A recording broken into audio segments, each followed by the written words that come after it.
Merci. Chers compatriotes, c'est avec une grande émotion que je prends la parole devant vous ce soir. Une grande émotion parce que vous êtes près de 400 à être venus nous écouter dans cette période de Noël et que c'est un record. Une vraie émotion parce qu'aujourd'hui, vous le voyez, l'alternative est possible. Avec nous et grâce à vous, à l'aube des prochaines échéances électorales du 3 février 2008. Vos paroles nous ont aidés et portés.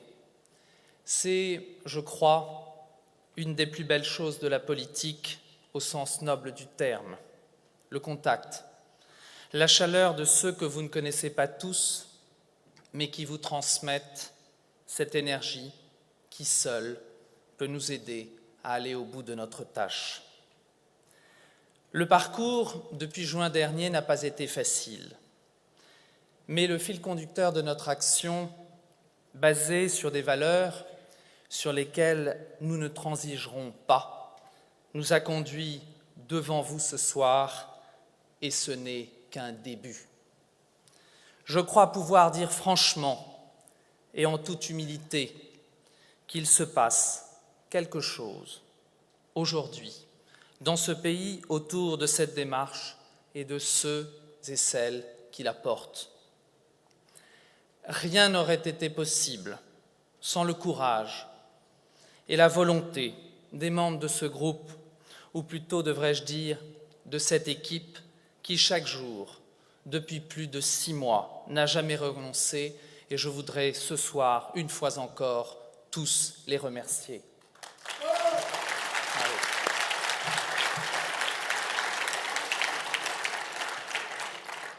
Vous vous posez forcément des questions sur nous, et cela est bien naturel. Comme mes colistiers, j'assume mon parcours, y compris avec mes erreurs. Vous l'avez entendu ça et là, mais il a soutenu l'UPM en 2003. C'est vrai. C'est vrai, eh oui Jimmy, tous les deux, on les a soutenus, entre autres. Eh oui. J'ai cru au changement, comme Jimmy. J'ai même effectivement moi-même travaillé dans l'ombre pour sortir d'un système à la dérive qui était devenu difficilement supportable. Mais au bout de longs mois et après de nombreux signaux inquiétants, je me suis, comme beaucoup d'autres, rendu compte que les méthodes employées non seulement n'étaient absolument pas en phase avec mes valeurs et ma conception de la politique, mais qu'elles reproduisaient, en l'amplifiant, un schéma dépassé que ces gens-là avaient dénoncé durant toute la campagne électorale.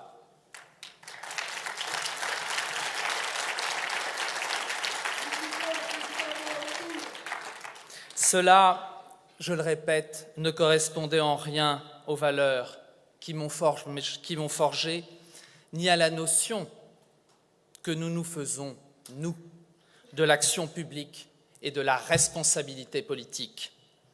Alors, à l'automne 2006, j'ai pris ma décision pour être en phase avec ces convictions et cette vision de la politique avec laquelle j'ai grandi et dont j'ai cherché à adapter l'essence à notre société moderne.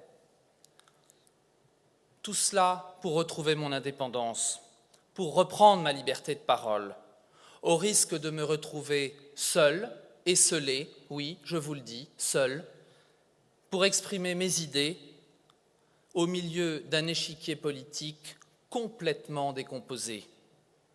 Mes convictions n'ont jamais changé. J'ai, en toute cohérence et en toute connaissance de cause, pris mes distances avec ces gens-là.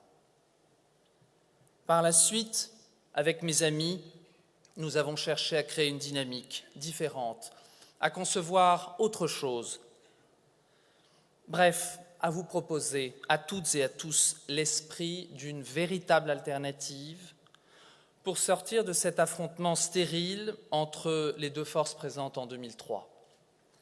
Vous aussi, à Monaco. Vous avez le droit d'avoir le choix, sans être divisé, sans être obligé de prendre une carte de parti, sans être obligé de promettre de donner votre voix pour obtenir quelque chose en retour.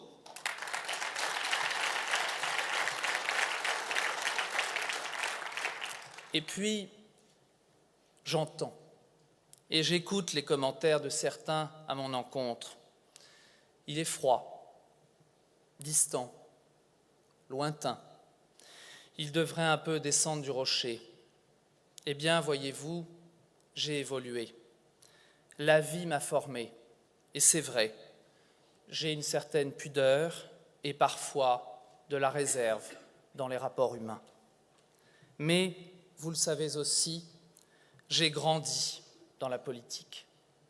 Et tout naturellement, j'ai décidé de consacrer une partie de mon existence à la chose publique, parce que j'aime les gens, la chaleur des commentaires spontanés, les vrais, ceux qui ne sont pas calculés, ceux qui vous touchent ou qui peuvent vous heurter aussi.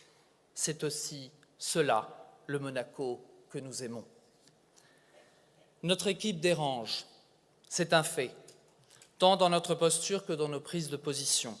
Nous sommes, nous le répétons, des non-alignés. Cette démarche atypique, nous la revendiquons. Nous l'avons voulu en dehors du prisme des partis politiques, ou plutôt, devrais-je dire, des partis politiciens.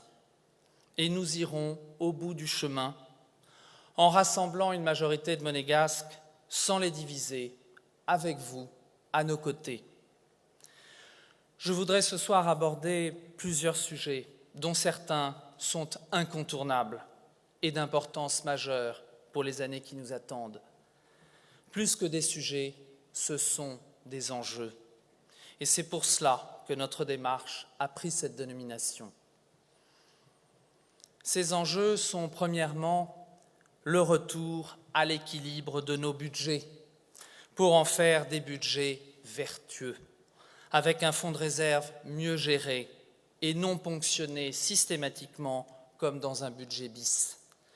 Pourquoi insistons-nous tant sur ce sujet central ? Parce que, avec des finances publiques en bon état, nous pourrons poursuivre, d'une part, une politique sociale avancée du gouvernement et d'autre part, et c'est aussi ça l'essentiel, consolider notre indépendance nationale.